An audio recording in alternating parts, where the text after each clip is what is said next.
The dark clouds had been building all morning. Jake Sullivan pulled his hat down low and urged his horse faster across the rocky ground. He had seen storms like this before in Arizona territory. They came fast and hit hard.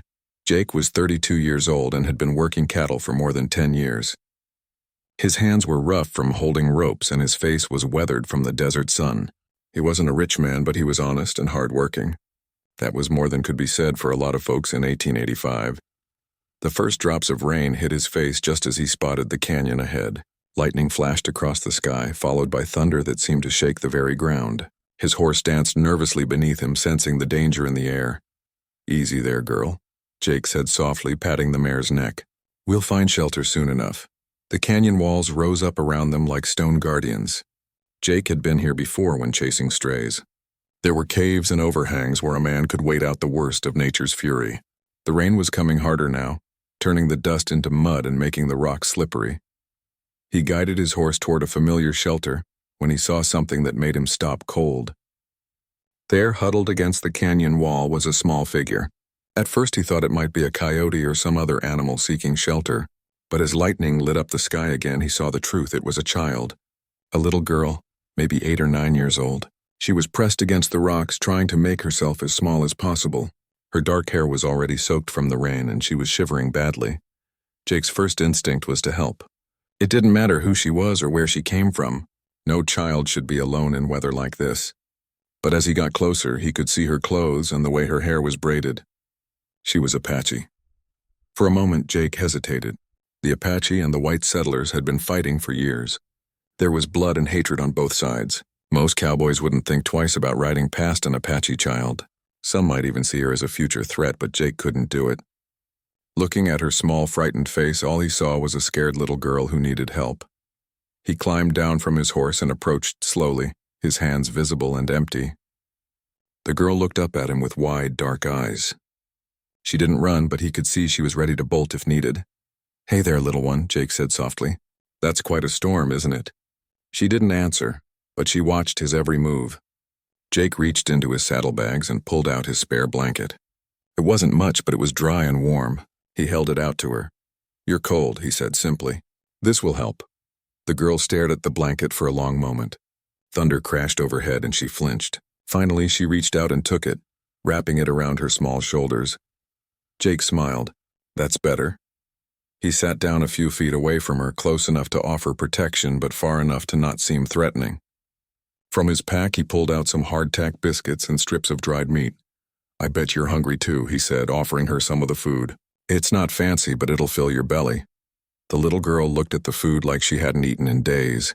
She took it carefully, as if expecting him to snatch it back. When he made no move to stop her, she began to eat slowly, never taking her eyes off him. The storm raged around them for what felt like hours. Jake shared his water with the girl and made sure she stayed wrapped in the blanket. He told her stories about his horse and about some of the funny things that happened on the ranch. She didn't speak, but he could tell she was listening. When the lightning moved further away and the rain began to ease, Jake stood up and stretched. The girl watched him carefully. "Looks like the worst is over," he said. "Do you have somewhere to go? Family nearby?" For the first time, the girl spoke.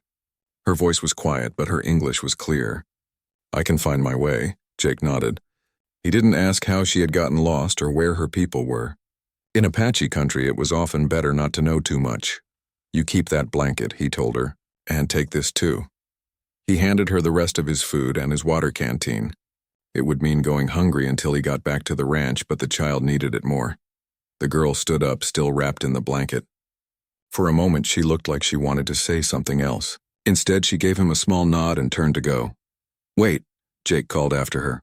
She turned back. "What's your name?" "Elu," she said softly. "Well, Elu, you be careful out there. The desert can be dangerous." She nodded again and then seemed to melt into the shadows between the rocks. Jake blinked and she was gone, as if she had never been there at all. Only the muddy footprints and the lingering warmth of her presence proved the encounter had been real. Jake gathered his things and mounted his horse. As he rode out of the canyon, he found himself thinking about the little girl. In a territory where Apache raids still struck fear into settler hearts, he had just shared his food and supplies with one of their children. Some would call him a fool, others might call him a traitor, But as Jake rode home through the clearing skies, he felt something he hadn't experienced in a long time. He felt good about what he had done. Sometimes being human was more important than picking sides. He had no way of knowing that this simple act of kindness would change his life forever. In Apache culture, there were old laws and sacred traditions that most white men never learned about.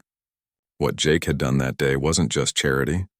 According to ancient Apache customs, he had just accepted a responsibility that would bind his fate to that little girl and her family in ways he couldn't imagine. But that knowledge would come later. For now, Jake Sullivan was just a cowboy riding home after helping a child in need. The storm had passed, the sun was breaking through the clouds, and he had done the right thing. Sometimes that's all a man can do. 3 weeks had passed since the storm, and Jake had almost convinced himself that meeting little Elu had been some kind of dream. Almost, but not quite. Every time he reached for his water canteen and remembered he'd given it away, or when he missed his old blanket on cold nights, he knew it had been real. Life at the Triple Crown Ranch had settled back into its usual rhythm. Jake spent his days riding fence, checking on cattle, and mending whatever needed fixing. It was honest work, even if it didn't pay much. The ranch owner, old Tom Bradley, was fair enough, and Jake had a roof over his head and 3 meals a day. For a man with no family and few prospects, it wasn't a bad life. On this particular morning, Jake was working alone on the eastern boundary of the ranch. The fence had been damaged by cattle rubbing against it, and some of the wire had snapped completely. It was tedious work, but Jake didn't mind the solitude. Out here, with nothing but the desert and sky for company, a man could think. He was wrestling with a particularly stubborn fence post when something made him look up. Call it instinct or just the feeling that he was being watched. His hand stilled on the wire as his eyes scanned the landscape around him. At first he saw nothing unusual. Just the endless expanse of desert, dotted with sagebrush and the occasional cactus. But then his gaze moved to the mesa that rose up about a quarter mile to the north. There, silhouetted against the bright blue sky, was a rider on horseback. Jake squinted, trying to make out details. The figure was too far away to see clearly, but something about the way they sat their horse seemed different. Not like a cowboy or a cavalry soldier. The posture was straighter, more natural, as if the rider and horse were one creature instead of two. As Jake watched, the rider moved slightly, turning to face him directly. Even at this distance, he could feel their eyes on him. It was a strange sensation, like being studied by some wild creature deciding whether he was friend or foe. The rider raised one hand, not in a friendly wave, but in what seemed like a gesture of acknowledgement. Jake found himself lifting his own hand in response, though he couldn't say why. For a long moment, they stayed like that. 2 figures separated by distance and circumstance, yet somehow connected in that vast empty landscape. Then, as if satisfied with what they had seen, the rider turned their horse and disappeared behind the rocky outcrop.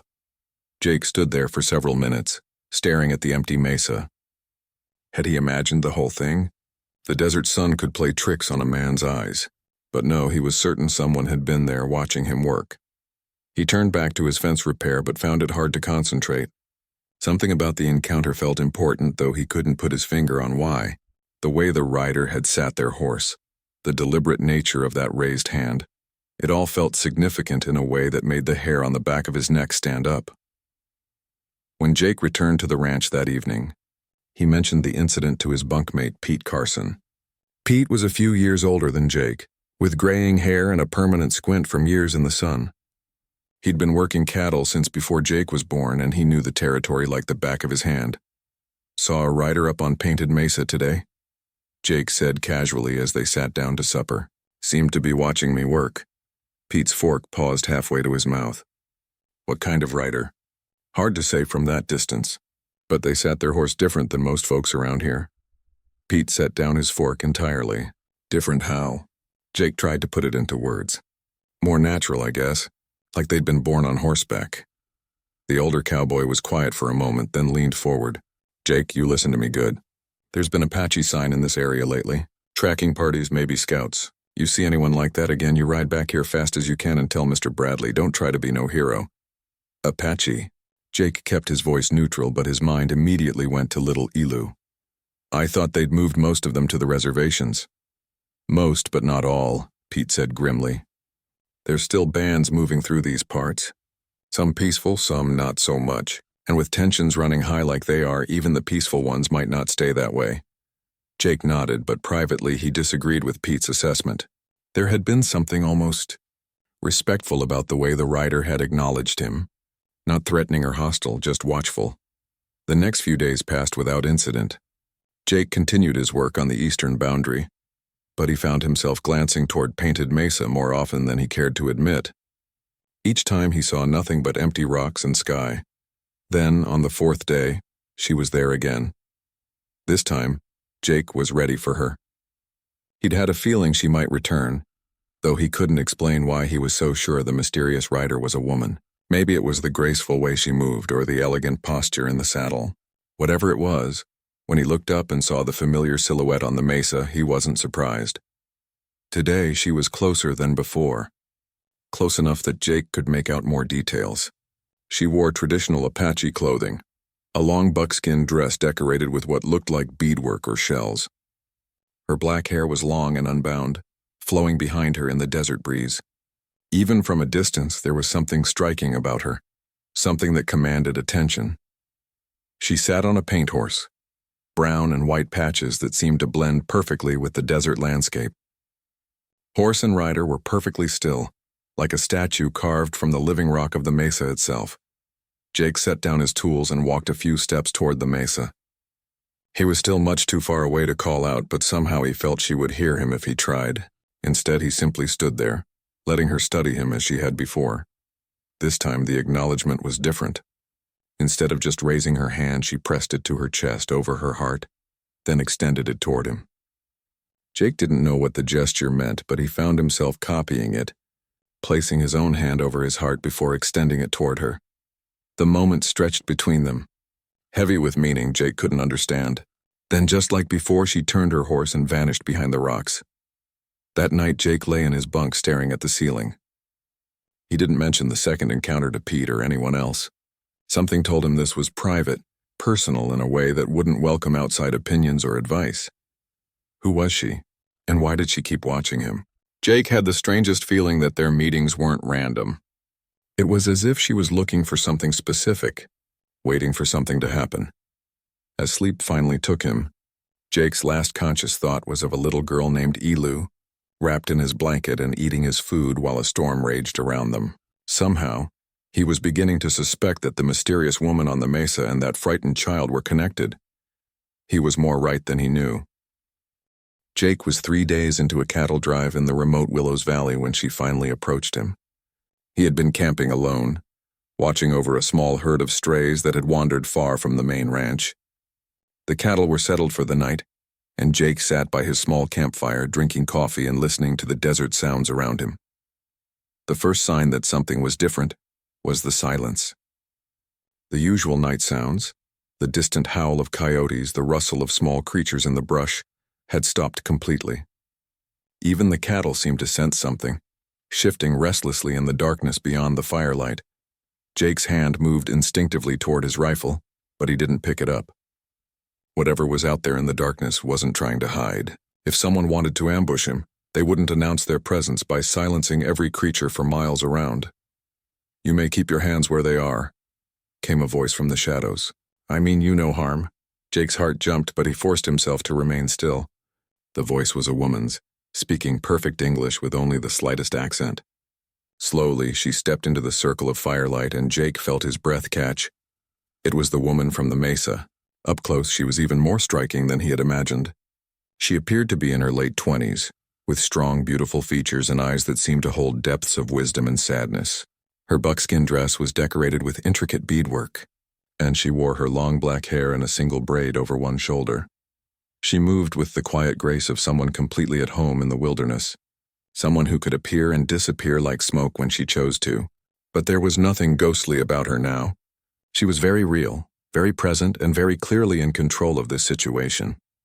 "Please sit," Jake said, gesturing to a spot across the fire from him. His voice sounded calmer than he felt. "Coffee's still warm if you want some." She studied him for a long moment before settling gracefully onto the ground. "You are not afraid. Should I be?" A small smile played at the corners of her mouth. "Most of your people would be. A lone Apache woman approaching a white man's camp at night. They would assume the worst, Jake poured a second cup of coffee and offered it to her. She accepted it with a nod of thanks. I reckon people see what they expect to see most of the time. What they've been told to see. And what do you see when you look at me? Jake considered the question seriously. I see someone who's been watching me work for the past couple weeks. Someone who rides like they were born on horseback. Someone who speaks better English than half the cowboys I know. He paused. And someone who has something important to say, or you wouldn't have come all this way to say it. She sipped her coffee, never taking her eyes off his face. You are perceptive. Yes, I have something important to say. My name is Ayanna. It means eternal blossom in my language. I'm Jake Sullivan. Pleased to meet you, Ayanna. I know who you are, Jake Sullivan. I have been learning about you. Where you work, how you treat the animals in your care, the way you conduct yourself when you think no one is watching. She leaned forward slightly. You gave food to my daughter. The words hit Jake like a physical blow. Your daughter? 3 weeks ago, during the great storm, you found a little girl named Elu in the canyon. You gave her your blanket, your food, your water. You asked for nothing in return. Jake's mind raced. That was your daughter? Is she all right? She is well. The food and water you gave her kept her strong until she found her way back to our camp. She told me about the kind cowboy who helped her when she was lost and afraid. Relief washed over Jake. He had wondered about the little girl many times since that day, hoping she had made it safely to wherever she belonged. I'm glad she's safe. But how did she get so far from your people in the first place? Ayanna's expression darkened slightly. We were moving camp to avoid a cavalry patrol. In the confusion and haste, Elu became separated from the group. By the time we realized she was missing, the storm had begun. We searched for her, but the rain washed away all tracks. She looked directly into Jake's eyes. You saved my daughter's life. I just did what anyone would do for a scared child. No, Ayanna said firmly. Not anyone. Not in these times, not in this place. You are a white man and she is Apache. There are many of your people who would have left her there, some who might have done worse. Jake felt uncomfortable with the praise. She was just a little girl. I couldn't have lived with myself if I'd ridden away. Ayanna nodded slowly. This is why I have been watching you, to understand what kind of man would make such a choice, to see if your kindness was real or just a moment's weakness, and what did you decide? I decided you are a good man, Jake Sullivan. A man of honor. She set down her coffee cup and straightened her shoulders. This is why I must tell you about our laws. Your laws. Among my people there are ancient traditions, sacred obligations that cannot be ignored. Ayanna's voice took on a formal tone, as if she were reciting something that had been passed down through generations. When someone saves a child's life and provides sustenance, they become responsible for that child's welfare. They become family. Jake felt a chill that had nothing to do with the desert night air. Family. By Apache law, you accepted responsibility for Elu when you fed her and gave her shelter. This makes you bound to her as if she were your own daughter. Ayanna paused, letting this sink in, and it makes me bound to you as well. The words hung in the air between them like a challenge. Jake stared at her, trying to understand the full meaning of what she was saying. Bound to me how? Ayanna met his gaze without flinching. I am Elu's mother. In our traditions, if a man becomes responsible for a child in the way you did, the mother becomes bound to that man. She owes him a debt that can only be repaid through service, through loyalty, through... She paused, searching for the right words. Through whatever the situation requires. Jake's mouth went dry. You're saying that because I gave a hungry kid some food and water. Now you... What, belong to me? Not belong, Ayanna corrected. That is a white man's word. But yes, according to our ancient laws, I am yours now. My life is bound to yours until the debt is repaid. Jake stood up abruptly, pacing around the fire. This was impossible, ridiculous. I didn't ask for any debt. I don't want anyone bound to me. I just helped a child who needed help. The law does not require your consent, Ayanna said calmly. It exists whether you accept it or not. Then I reject it.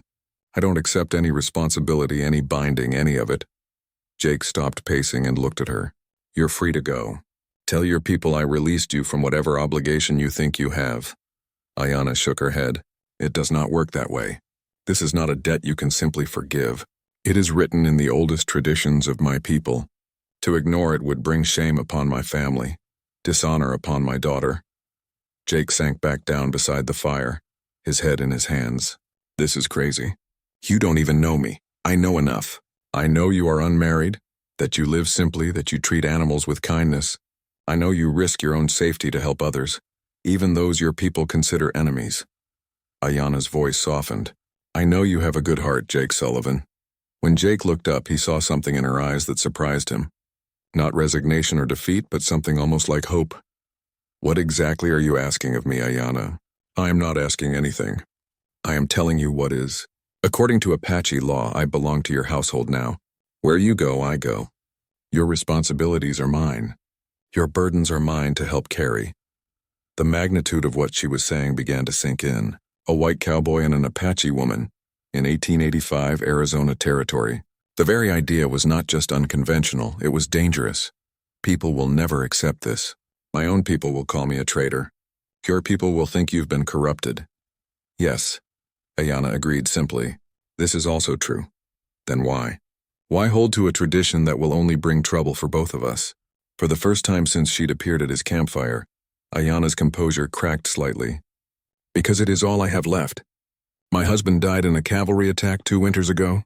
My family has little status now, little protection. The old ways are disappearing, Mr. Sullivan. Our young people are being sent to schools where they are taught to be ashamed of who they are. Our land is being taken, our customs forgotten.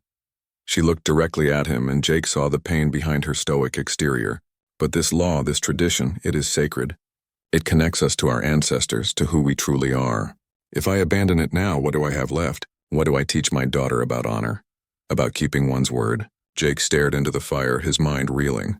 He had come out here to collect strays and had somehow found himself at the center of a situation he never could have imagined. "I need time to think about this," he said. Finally, Ayanna nodded and rose gracefully to her feet. "Time is something we both have. But know this, Jake Sullivan. Whether you accept it or not, the bond exists. I will be watching over you now, as is my duty, and someday when you need help you will find me ready to provide it." She started to walk back toward the darkness, then paused. "Thank you for the coffee, and thank you for saving my daughter." Then she was gone, melting into the shadows as silently as she had arrived. Jake sat by his dying fire for a long time, staring out into the darkness and wondering what he had gotten himself into. Jake couldn't sleep that night. He lay in his bedroll staring up at the star-filled sky, trying to make sense of what had happened. Every time he closed his eyes, he saw Ayanna's face, the strength in her features, the pain hidden behind her calm words, the way she had looked at him like he was her last hope. By morning, he had almost convinced himself it had been a dream, but when he went to refill his coffee cup, he found 2 cups sitting by the cold ashes of his fire. 2 cups when he distinctly remembered washing only one the night before. The next few days passed in a blur of normal ranch work, but Jake's mind was anything but normal. He found himself constantly scanning the horizon, half expecting to see Ayanna watching him from some distant ridge. Part of him hoped she would appear again so they could talk more. Another part of him hoped she had given up on this crazy tradition and gone back to her people. When Jake returned to the main ranch, he tried to act like nothing had changed. But Pete Carson noticed something different right away. "You're jumpier than a cat in a thunderstorm," Pete observed as they sat down to supper. "Something happen out there in the valley?" "Nothing worth mentioning," Jake said, keeping his eyes on his plate. But Pete wasn't easily fooled. He'd been reading men's faces for 40 years. "Jake, I've known you for 3 years now. You're one of the steadiest hands I ever rode with. But lately you keep looking over your shoulder like you're expecting trouble." Before Jake could answer, Mr. Bradley himself walked into the bunkhouse. Tom Bradley was a big man with gray hair and a reputation for being fair but firm. He didn't often visit the bunkhouse unless there was serious business to discuss. "Evening, boys," Bradley said, but his eyes were focused on Jake. "Sullivan, I need a word with you." Jake followed the ranch owner outside, his stomach sinking. Had Bradley somehow heard about his encounter with Ayanna? In a territory where tensions between settlers and Apache ran high, even talking to one of them could be seen as suspicious. "Jake, I'll get straight to the point," Bradley said. "There's been Apache sign around the eastern boundary. Fresh tracks, signs of riders watching the ranch. You've been out there more than anyone lately. You seen anything unusual?" Jake felt sweat break out on his forehead despite the cool evening air. "I saw a rider on Painted Mesa a couple times. Too far away to make out much detail." "A rider? Single person or part of a group?" Looked like just one person. They didn't seem threatening, just watching. Bradley nodded grimly. That's what worries me. Apache scouts. Could be planning a raid or just keeping tabs on our movements. He fixed Jake with a serious stare. I want you to be extra careful out there. Any sign of trouble, you ride back here fast. I've got a wife and 3 kids to think about. Not to mention all the boys who work for me. Yes, sir. I'll be careful. But as Jake walked back toward the bunkhouse, he knew being careful wasn't going to be enough. If Ayanna was serious about this binding tradition of hers, she would keep appearing. And sooner or later, someone was going to see them together. When that happened, there would be questions Jake wasn't prepared to answer. The next morning brought those questions sooner than expected. Jake was saddling his horse when he heard riders approaching. 3 men in dusty clothes and wide-brimmed hats rode into the ranch yard. Jake recognized them as hands from the Broken Arrow spread, a larger ranch about 20 miles south. The lead rider was Roy Hutchins, a man Jake had never liked. Hutchins had cold eyes and a mean streak that showed itself whenever he thought no one important was watching. The kind of man who would kick a dog just to see it yelp. Morning, Sullivan, Hutchins called out as he dismounted. Heard you boys been having Apache trouble. No trouble that I know of, Jake replied carefully. Hutchins smiled, but there was no warmth in it. Funny thing, my boys were moving cattle through Devil's Canyon yesterday when they saw something interesting. Apache woman on horseback, pretty as you please, sitting up on the ridge watching them work. Jake kept his expression neutral, but his heart was racing. Lot of country out there. Apache still have the right to travel through most of it. Sure they do, Hutchins agreed. But this one wasn't just traveling. She was watching, studying, like she was planning something. He stepped closer to Jake. But here's the really interesting part. When my boys rode up to investigate, she was gone, vanished like smoke. But they found something she left behind. Hutchins reached into his saddlebag and pulled out a small object. Jake's blood turned to ice when he recognized it. It was a button from his shirt. A distinctive bone button that had come loose a few days earlier when he was working fence. Now how do you suppose an Apache woman came to have one of your buttons, Sullivan? Jake's mind raced. There could be a dozen innocent explanations, but Hutchins wasn't looking for innocent explanations. He was looking for trouble. Could have found it anywhere, Jake said. I've been working all over this territory for 3 years. Could have, Hutchins agreed.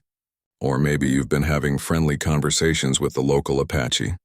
Maybe sharing more than just buttons. The accusation hung in the air like a loaded gun. Jake felt anger rising in his chest, but he forced himself to stay calm. Getting into a fight with Hutchins would only make things worse. I do my job, Mr. Hutchins, nothing more, nothing less. See that you do, Sullivan. Because in case you forgot, we're at war with these people. They kill white folks for sport, steal our cattle, burn our homes. Any man who consorts with them is a traitor to his own race.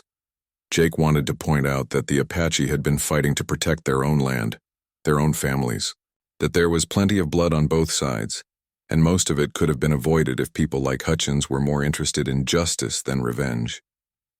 But he knew such words would only confirm Hutchins' suspicions. I'll keep that in mind, Jake said instead. Hutchins mounted his horse, but he wasn't finished. You know what I think, Sullivan?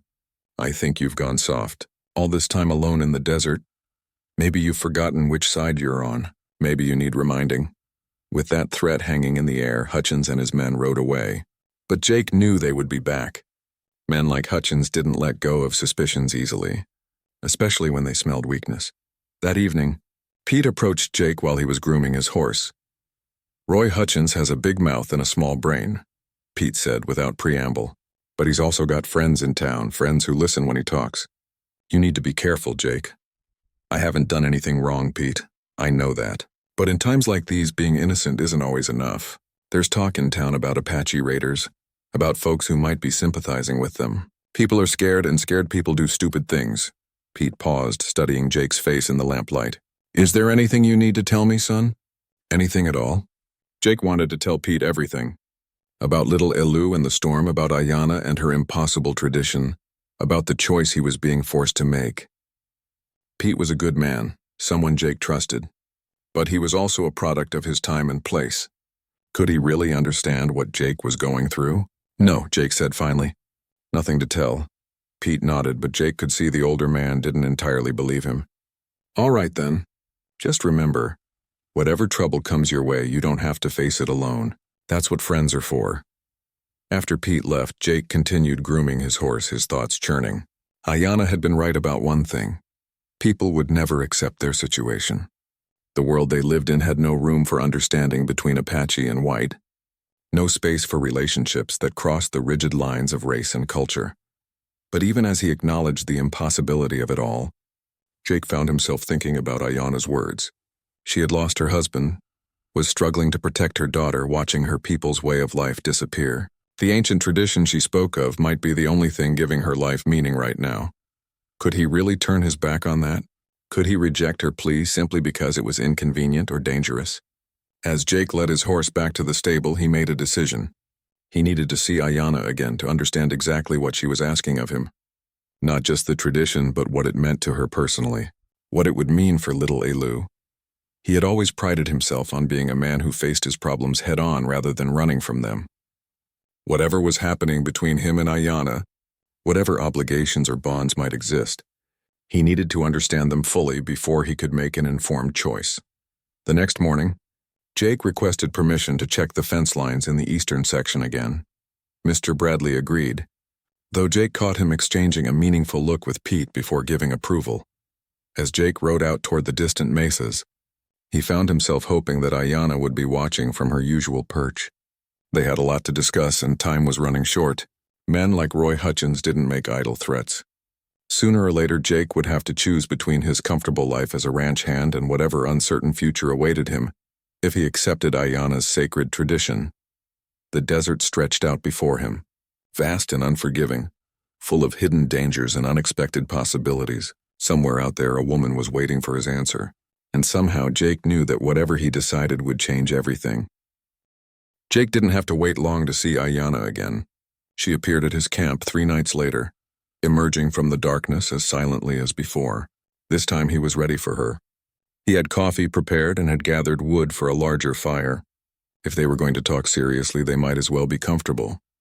"You came back," Ayanna observed, settling across from him by the fire.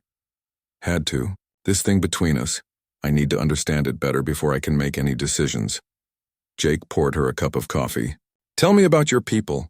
Help me understand what this tradition really means." Over the next hour, Ayanna painted a picture of Apache life that was nothing like what Jake had heard from other white settlers. She spoke of a people deeply connected to the land, with complex social structures and spiritual beliefs that had guided them for centuries. "My father was a medicine man," she said, staring into the flames. "He taught me that everything in the world is connected. The earth, the sky, all living creatures. We are part of one great web. When you helped Elu, you became part of our web. That connection cannot be broken simply because it is inconvenient. But surely there are exceptions, special circumstances." Ayanna shook her head. "The law exists because it protects children. In the old days, when life was harder and food was scarce, this tradition ensured that no child would ever be abandoned or neglected. If someone took responsibility for a child by feeding them, they accepted all the consequences that came with that choice." Jake tried a different approach. "What happened to your husband?" Pain flickered across Ayanna's features. His name was Nalnish.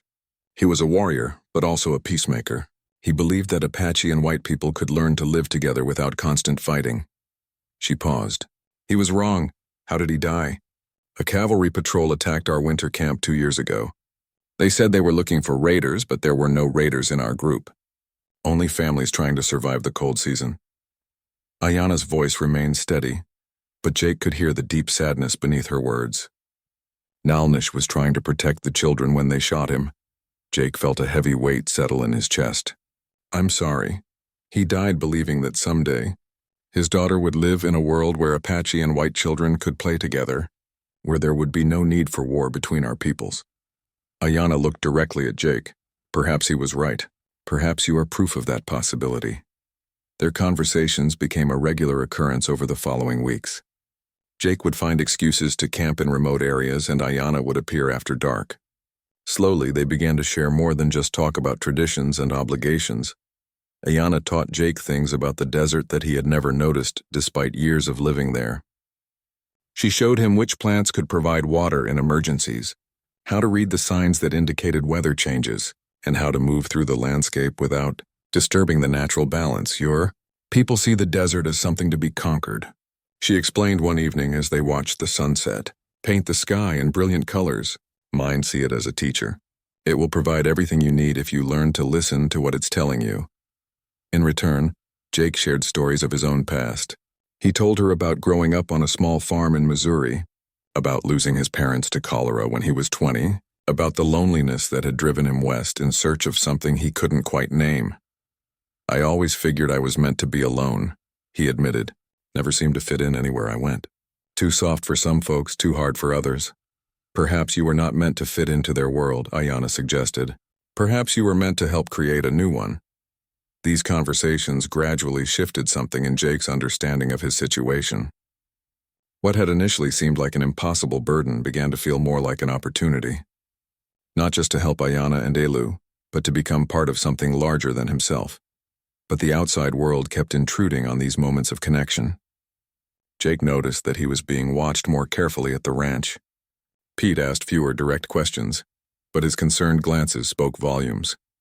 Mr. Bradley made excuses to ride out and check on Jake's work more frequently than before. Most troubling of all was Roy Hutchins. The man seemed to have made it his personal mission to prove that Jake was consorting with the Apache. Jake caught sight of him twice in areas where he had no business being, always at a distance but clearly keeping tabs on Jake's movements. This can't continue, Jake told Ayanna during one of their evening meetings. People are getting suspicious. It's not safe for either of us. I know, she replied quietly. My own people are beginning to ask questions as well. Some of the warriors think I am betraying our traditions by associating with a white man. Others believe I am dishonoring my husband's memory. Then maybe we should stop meeting. Maybe this whole tradition thing was a mistake. Ayanna was quiet for a long moment. When she spoke, her voice was careful, measured. Is that what you truly want, Jake? To pretend that none of this ever happened? Jake found himself unable to answer immediately. The honest truth was that these meetings with Ayanna had become the highlight of his days. Not just because of the attraction he was beginning to feel for her, though that was certainly part of it, but because of the sense of purpose they gave him. For the first time in his adult life, he felt like he was part of something meaningful. No, he said finally, it's not what I want. But I don't see how we can continue without putting you and Elu in danger. There may be a way, Ayanna said thoughtfully, but it would require trust. Complete trust between us. What do you mean? Instead of answering directly, Ayanna reached into a small pouch at her waist and pulled out something that made Jake's breath catch. It was a photograph. A small formal portrait of the type that traveling photographers sometimes took in frontier towns. The photograph showed Ayanna and a young Apache man, both dressed in their finest traditional clothing. The man had kind eyes and a strong, intelligent face. Between them stood little Elu, much younger than when Jake had met her, but unmistakably the same child. This is Nalnish, Ayanna said softly. My husband, Elu's father. Jake studied the photograph, feeling oddly moved by this glimpse into Ayanna's past life. He looks like a good man. He was, but he is gone, and Elu and I must find our way without him. Ayanna tucked the photograph back into her pouch. The trust I spoke of, it means accepting that my feelings for you are not just about tradition or obligation. Jake's heart skipped a beat. What are you saying? I am saying that these weeks of talking with you, learning about your character, sharing stories of our lives, they have awakened something in me that I thought died with my husband. Ayanna met his eyes directly. I am saying that the tradition brought us together, but what grows between us now is something else entirely. The confession hung between them like a bridge neither was quite ready to cross. Jake felt a mixture of elation and terror. This changed everything, and yet somehow it explained everything too. Ayanna, You do not need to say anything now, she interrupted gently. I know this complicates an already difficult situation, but I needed you to understand that my desire to remain bound to you is not just about ancient laws or cultural obligations. It is about this, she gestured between them, about what we might become together. As Jake rode back to the ranch that night, his mind was spinning. He had come to understand Apache traditions and found himself falling for an Apache woman. He had sought to comprehend an ancient law and discovered something much more modern and dangerous, the possibility of love across a divide that his entire world insisted was impossible to bridge. But with understanding came responsibility. If Ayana's feelings mirrored his own, then this was no longer just about helping a woman honor her cultural traditions. It was about choosing between the safe, predictable life he had always known and the uncertain, dangerous path toward something he had never dared to dream of, and he was beginning to suspect that for the first time in his life, the choice was already made. The crisis came on a Tuesday morning that started like any other. Jake was cleaning his rifle outside the bunkhouse when one of the younger ranch hands, Billy Martinez, came riding in hard from the eastern pasture. His horse was lathered with sweat and his face was pale with worry. "Mr. Bradley," Billy called out, sliding from his saddle before his horse had fully stopped. "You need to come quick. We got Apache sign near the waterhole, fresh sign and lots of it." Within minutes, the entire ranch was buzzing with activity.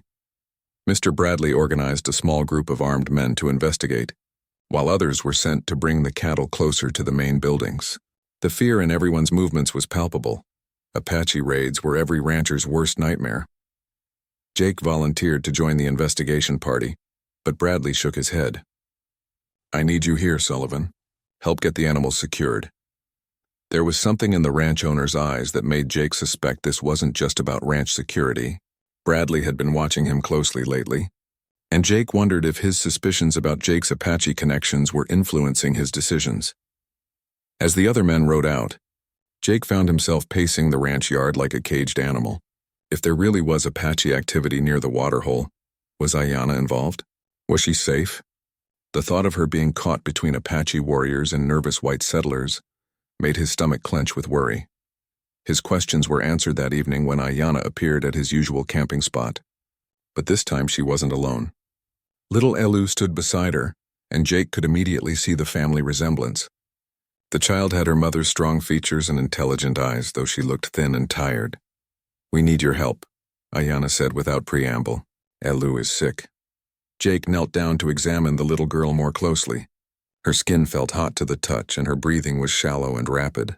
Dark circles under her eyes suggested she hadn't been sleeping well. "How long has she been like this?" Jake asked. 3 days. It started as a small fever, but it keeps getting worse. Our medicine woman tried traditional remedies, but nothing is working." Ayana's usual composure was cracking, and Jake could see the desperation of a frightened mother. "She needs white man's medicine. The kind they have in town." Jake's mind raced. Getting medicine meant going to the town pharmacy, which meant questions about who the medicine was for. It also meant leaving Elu and Ayana alone while he made the trip. But looking at the sick child, he knew there was no real choice. "I'll get what she needs," Jake said, "but it means I'll have to tell someone what it's for. The pharmacist will want to know what symptoms he's treating." "Tell them it's for you," Ayana suggested. "Say you have the same sickness." Jake shook his head. "Doc Henderson knows me. He'll want to examine me if I claim to be sick. And if I lie about that, he might give me the wrong medicine." Ayana was quiet for a moment, clearly struggling with the implications. Trusting Jake with her daughter's life meant revealing their connection to yet another white person. But Elu let out a small, weak cough that seemed to make the decision for her. "Do whatever you must do," she said. "Just save my daughter." Jake rode into town before dawn, pushing his horse hard. The pharmacy wouldn't open for hours, but Doc Henderson lived above his office and was known for treating emergencies at any hour. Jake pounded on the doctor's door until a graying man in a nightshirt appeared, looking annoyed. "This better be life or death, Sullivan," the doctor grumbled. "It is, Doc. I need medicine for a child. High fever, trouble breathing, won't eat." Dr. Henderson's irritation vanished, replaced by professional concern. "Bring the child in. I'll need to examine her properly." "Can't do that, Doc. The child is in a difficult situation. I need you to trust me and give me what she needs based on what I'm telling you." The doctor studied Jake's face in the lamplight. "This wouldn't have anything to do with those Apache tracks Billy Martinez found yesterday, would it?" Jake's silence was answer enough. Doc Henderson sighed and ran a hand through his gray hair. "Jake, I've known you for 3 years. You're a good man, not given to foolishness or lies, but what you're asking me to do could get us both in serious trouble." "I know, Doc, but there's a sick child out there who needs help. Isn't that what being a doctor is about?" After a long moment, Henderson nodded grimly. "All right, but you listen to me carefully. If this child has what I think she has, it's serious, possibly fatal if not treated properly." He turned and headed for his medical bag.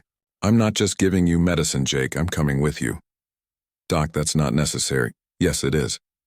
Henderson was already pulling on his clothes. If this child dies because I gave inadequate treatment, I'll never forgive myself. And if anyone asks, I'll say I was treating you for the same symptoms.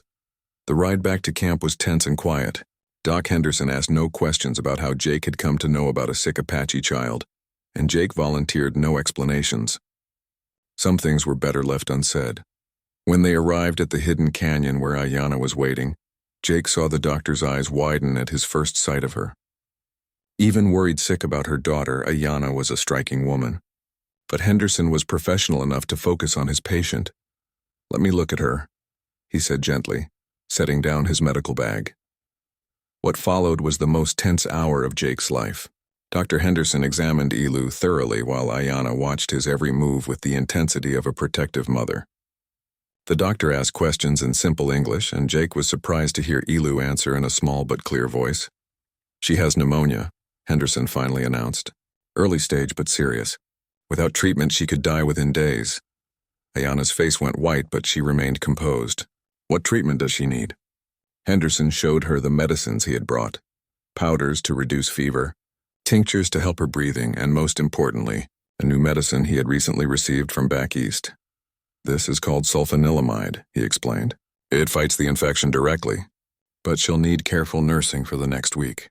Someone who can watch her constantly, make sure she takes the medicine on schedule, keep her comfortable." "I will care for her," Ayanna said immediately. "Mrs." Henderson paused, realizing he didn't know her name. "Ayanna. Mrs. Ayanna, with respect. Caring for a child with pneumonia requires more than just watching over her. She'll need a warm, dry place to rest, regular meals to keep her strength up, and someone who knows the signs if she takes a turn for the worse." Jake could see where this was leading, and his heart began to pound. "What are you suggesting, Doc?" Henderson looked between Jake and Ayanna, clearly understanding more about their relationship than he was letting on. "I'm suggesting that this child needs to be somewhere where she can receive proper care. Somewhere warm and safe with people who can tend to her around the clock." The implications hung in the air between them. For Elu to receive proper care, she would need to come to the ranch, which meant Ayanna would come too, which meant Jake would have to openly acknowledge his connection to them both. "Doc," Jake said carefully, "what you're suggesting would cause problems for a lot of people." "Jake," Henderson replied firmly, "I took an oath to preserve life. That little girl's life is more important than anyone's comfort or convenience, including mine." Ayanna spoke up quietly. "There is another way. My people have a winter camp in the mountains 2 days' ride north. It is well hidden with warm shelters and fresh water. If you would teach me how to give her the medicine properly." Henderson shook his head. 2 days' travel would kill her. She needs treatment now, and she needs to stay put until the infection clears. Jake looked at Elu, so small and vulnerable, then at Ayanna, whose eyes held a mixture of hope and terror. Finally, he looked at Doc Henderson, whose weathered face showed the determination of a man who had made his choice. "All right," Jake said quietly. "We bring them to the ranch." Ayanna's eyes widened. "Jake, you cannot.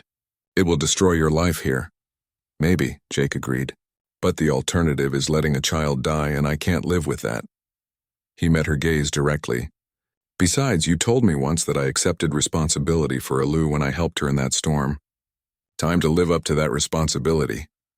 Doc Henderson nodded approvingly. "I'll back your story, Jake. Say I asked you to help with a medical emergency." Most folks around here respect a doctor's judgment.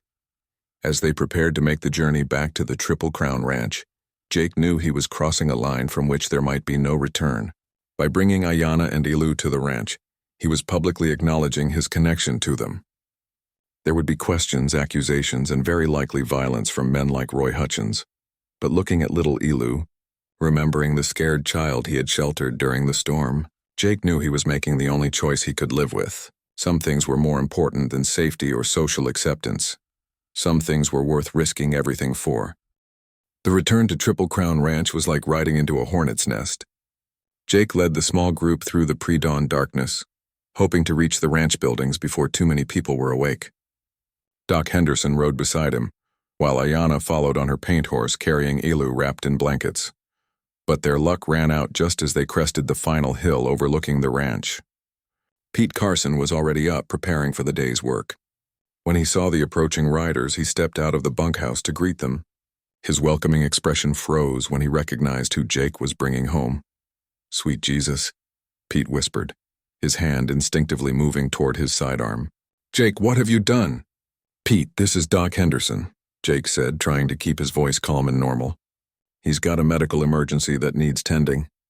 Henderson smoothly took over the explanation. "The child is very sick, Mr. Carson, pneumonia. She needs immediate care and a warm, dry place to recover." Pete's eyes moved from the doctor to Ayanna, taking in her traditional Apache dress and the way she held the sick child. "Jake, do you have any idea what you're bringing down on this ranch? On all of us? I know it's complicated, Pete, but we couldn't just let her die. Her people been trying to kill us for years, and you want to bring them inside our home?" Ayanna spoke up, her voice quiet but dignified. "I am not here to harm anyone, Mr. Carson. Only to care for my sick daughter." Pete stared at her, clearly surprised to hear perfect English. But before he could respond, other ranch hands began emerging from the bunkhouse, drawn by the unusual activity. Jake's heart sank as he saw the expressions on their faces change from curiosity to alarm to anger. "That's an Apache woman," someone said. "What's she doing here? Jake, have you lost your mind?" The situation was spiraling out of control fast. Jake was about to try explaining when Mr. Bradley appeared, still pulling on his shirt. The ranch owner took in the scene with one glance, his face darkening. "Sullivan, my office now." Bradley's voice was deadly quiet. Everyone else back to work. "Doc Henderson, get that child whatever medical attention she needs. Use the spare room in the main house." As the group dispersed, Jake caught Ayanna's eye. She gave him a small nod, grateful but also worried about what this was costing him. Then Doc Henderson was leading her toward the main house, and Jake was following his boss toward what might be the end of his career at Triple Crown Ranch. Bradley closed his office door and turned to face Jake with barely controlled fury. "Explain to me why I just watched you bring an Apache woman and child onto my property, endangering my family and every man who works for me." Jake had prepared for this moment during the ride back, but now that it was here, his carefully planned words seemed inadequate. "The child was dying, Mr. Bradley. I couldn't stand by and let that happen. So you risked all our lives for one Apache kid? Jake, I thought you had better sense than that." "It's not just any Apache kid," Jake said, then immediately regretted it. He was about to make things worse, but he was committed now.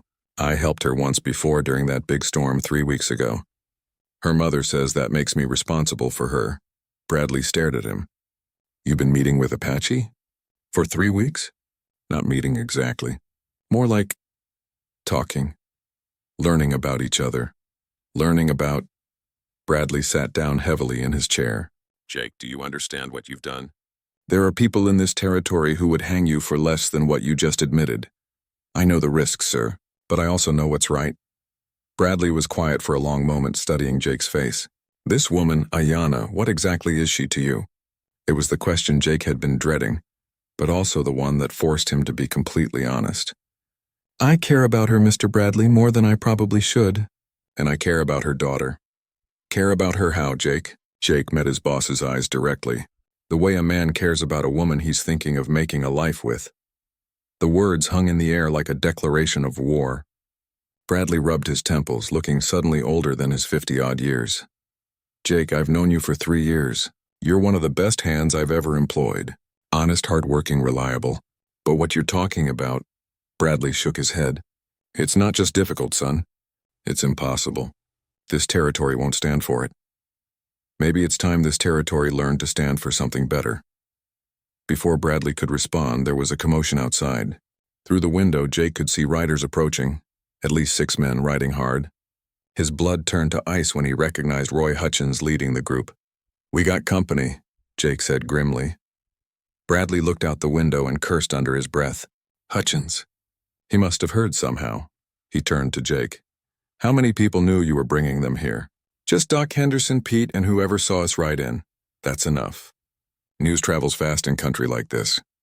Bradley stood up and reached for his rifle. "Jake, I want you to understand something. What happens next isn't about you or that Apache woman. It's about protecting my family and my ranch. I won't let Hutchins turn this place into a battleground." The 2 men walked outside to meet the approaching riders. Jake could see that several of his fellow ranch hands had also armed themselves, creating an atmosphere of barely controlled tension. Hutchins dismounted and strode forward, his face twisted with righteous anger. "Bradley, I heard you got Apache in your house. That true? I've got a sick child receiving medical attention from Doc Henderson," Bradley replied carefully. "Nothing more than that. Apache child. Apache woman, same difference."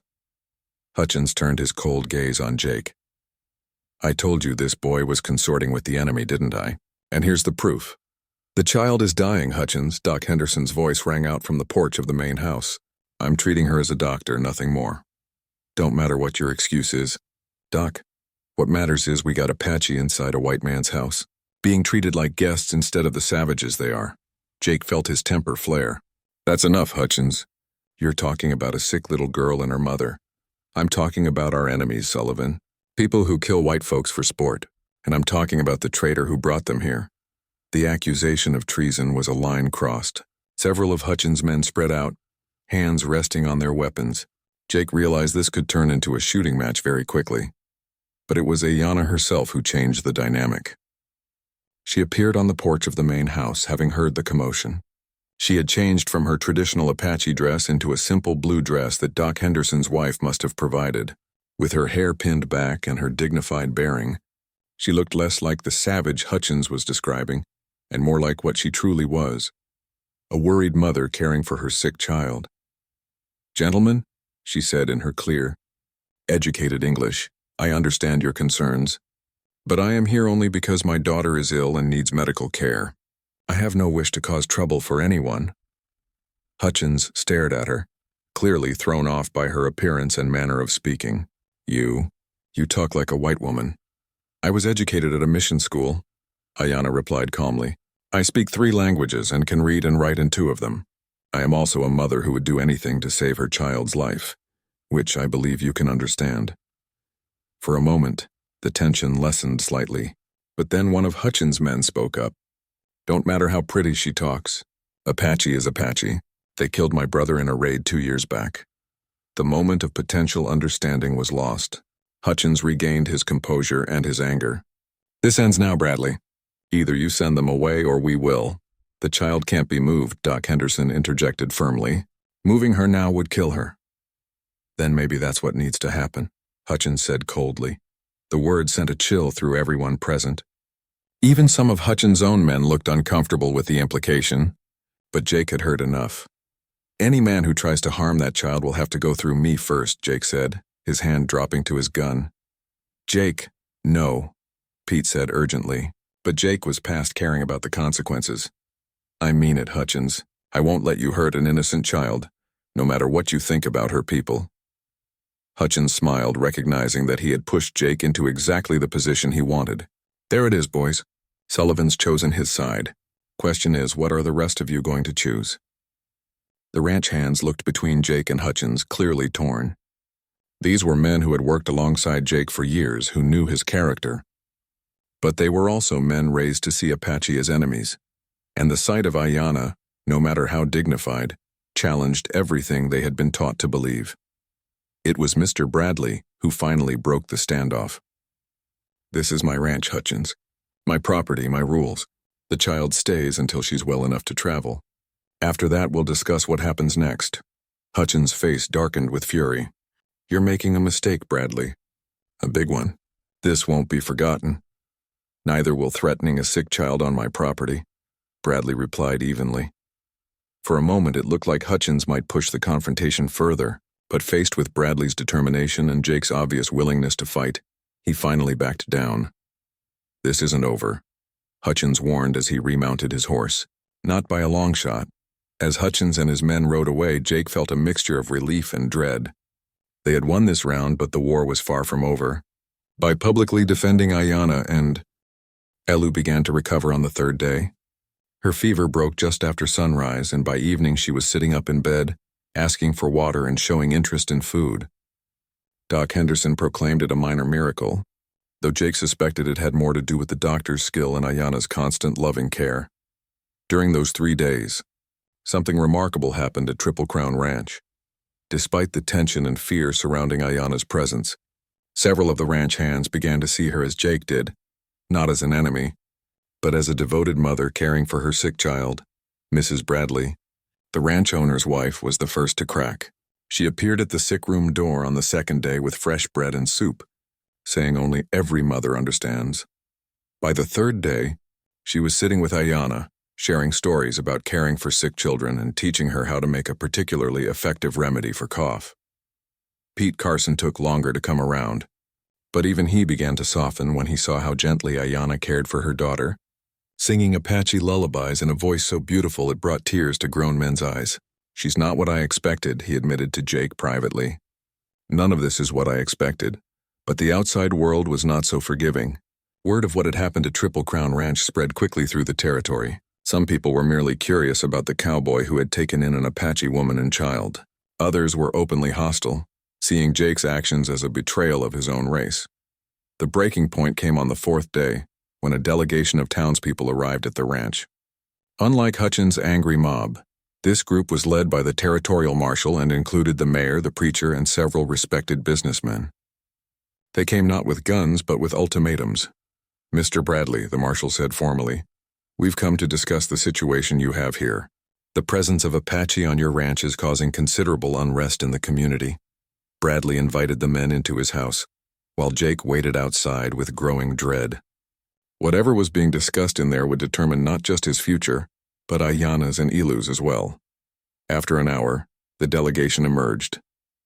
The marshal approached Jake directly. "Sullivan, you're not under arrest, but you are no longer welcome in this territory. The townspeople have made it clear that they won't tolerate someone who consorts with Apache. You have 3 days to settle your affairs and leave." Jake felt the bottom drop out of his world. "And Ayanna, Elu?" "The Apache woman and child will be escorted to the reservation at San Carlos. It's for their own protection as much as anything else. Feelings are running high and we can't guarantee their safety if they remain here." "You can't separate them from me," Jake protested. "According to Apache law," the marshal's expression hardened. "Apache law doesn't apply here, Sullivan. This is American territory, and we follow American law. The woman and child go to the reservation. You leave the territory. That's final." But Ayanna, who had been listening from the porch, stepped forward with quiet dignity. "Marshal, I would like to speak with you privately." The marshal looked surprised but nodded. They walked a short distance away, and Jake watched as Ayanna spoke earnestly in low tones. He couldn't hear what she was saying, but he could see the marshal's expression gradually change from stern disapproval to something approaching respect. When they returned, the marshal addressed the entire group. "The Apache woman has made a proposal. She says that according to her people's customs, the debt she owes to Sullivan can be transferred to someone else if he chooses to release her from it. She's willing to go to the reservation peacefully if Sullivan agrees to this." All eyes turned to Jake. This was his chance to escape the situation cleanly.